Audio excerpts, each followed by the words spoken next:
De plus en plus d'aigles, les gens recherchent toujours de nouveaux moyens pour se vider les couilles et se faire plaisir. Alors, quoi de mieux que de tester de nouvelles choses? Mais bon, certaines personnes exagèrent toujours, jusqu'à en perdre la vie. Ben ouais, la sélection naturelle. Donc aujourd'hui, on va voir les personnes qui sont mortes pendant qu'elles cougnaient. Et plus particulièrement, les filles. Et on commence par Toby Taylor, qui a été accusé d'avoir buté son épouse Christine Taylor, alors qu'il était en train de l'exciter comme un gros porc avec un électrochoc. Elle aurait subi de multiples décharges à l'aide d'un sèche-cheveux branché, jusqu'à ce qu'elle meure de graves brûlures. Le moins que l'on puisse dire, c'est que ça a été le coup de foudre entre ces deux-là. En numéro 2, on passe maintenant à Robert Lee Salazar et Sandra Orellana. Homme d'affaires dans les années 96, ce couillon trompait sa femme avec Orellana, qui a été jetée du balcon d'un hôtel pendant qu'elle se faisait prendre à 4 pattes. Sandra lui avait dit qu'elle allait balancer son secret si Robert ne faisait pas ses 4 volontés. Il a donc décidé de la balancer par-dessus la 3e corde, telle une vieille capote usagée, car il avait peur de perdre sa famille et son travail. Après avoir été interrogé, il mentionna que c'était l'unique solution qu'il avait trouvée. Ah, s'il avait pu voir Breaking Bad, rien de tout ceci ne se serait passé. L'acide dissout tout, même les problèmes, sauf Maggie de Bloch. Pour info, c'est le ministre de la Santé belge. Et c'est au tour d'Olivier Diatman et de Rika Varna. Ce vieux fils de pute de 46 ans a terminé sa fiancée Erika avec un cocon.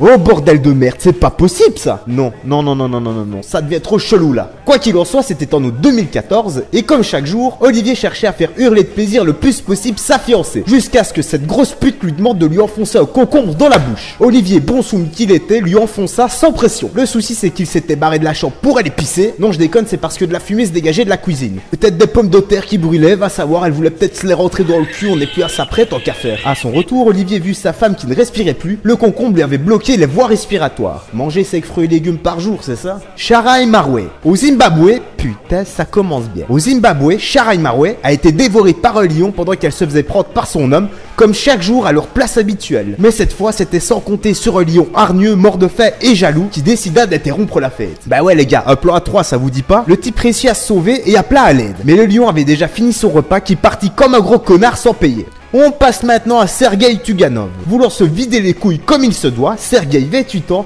avait décidé de participer à un marathon sexuel. Wow, c'est cool ça. À la clé, un gain de 4000 $ pour celui qui résistait le plus. Bordel de merde, c'est encore mieux. Pour se donner un coup de pouce sans vouloir faire de mauvais jeux de mots, Sergei avait décidé d'ingurgiter une dizaine de gélules de Viagra, et contre toute attente et à sa grande surprise, il finit grand vainqueur. Mais mourut d'une crise cardiaque quelques minutes plus tard. La loose quand même. Changement de décor avec Charles et Dorothy Mackenzie. Vieux couple canadien vraiment dégueulasse séjournant dans un bordel, dans un hôtel, pour le mariage de leur fille. Je sais pas où, on en a rien à branler. Le couple avait passé une journée hardcore et avait décidé de se relaxer dans un jacuzzi. Ouais, en gros, ils sont restés assis et ont bouffé comme des gros sacs toute la journée. C'est crevant en effet. Dans le jacuzzi, leur envie de copuler augmentait de plus en plus jusqu'à passer à l'action. Et malheureusement, il faisait chaud et Charles mourut d'un infarct. Bah ouais, espèce de gros connard, fallait régler la clim. Donc j'en étais où moi? Ah oui, il creva d'un infarct alors que Dorothy mourut étouffée par le poids de Charles dans le jacuzzi. Putain, mais combien de fois je l'ai dit, faites du développé couché les gars, la muscu sauve des vies. On passe maintenant à un gros connard, Isabelle Gutiérrez. Oui, c'est bien un mec. Et c'est au Texas que ça se passe. Le Texas, mais avec des PD, des taureaux là-bas. Le type venait à peine de sortir de tôle car il avait violé une jeune fille. Gros fils de pute va. Décidant de ne plus commettre 2 fois la même erreur. Ah, c'est bien, il a quand même appris de ses erreurs. Il décida de violer une vieille dame. Putain, mais il abuse celui-là quand même. Tout s'est passé dans les buildings locaux où habitait la vieille dame. L'homme l'attrapa et lui posa les mains sur la bouche afin qu'elle ne puisse pas crier et appeler à l'aide. Mais au moment de dégainer son sgeg et qu'il baptisa lui-même Excalibur, une effroyable douleur le picotait la poitrine et il mourut d'un infarct quelques secondes plus tard. 3e mort d'affilée d'un infarct, putain.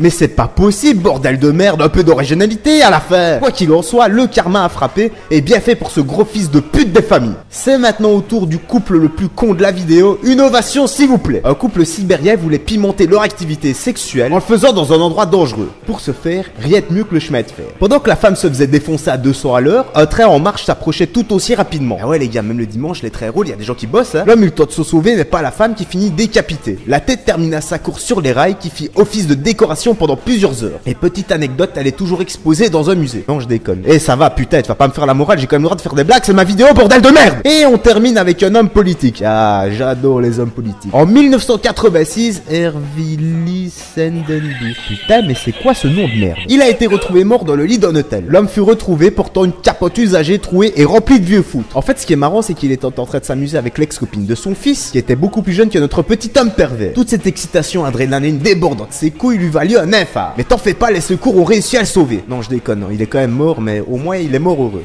Pauvre type. Et voilà poto, c'est terminé, j'espère que tu as bien aimé. N'hésite pas à me rejoindre sur les réseaux sociaux, à mettre un like si t'as aimé. Si t'as pas aimé, tu sors tes 4 comptes et tu relikes 4 fois. Moi je te laisse ici, je te dis à la prochaine et d'ici là, porte-toi bien gros. Salut. Venite al nostro party, ce n'è finché volete. Abbiamo caricato le fighe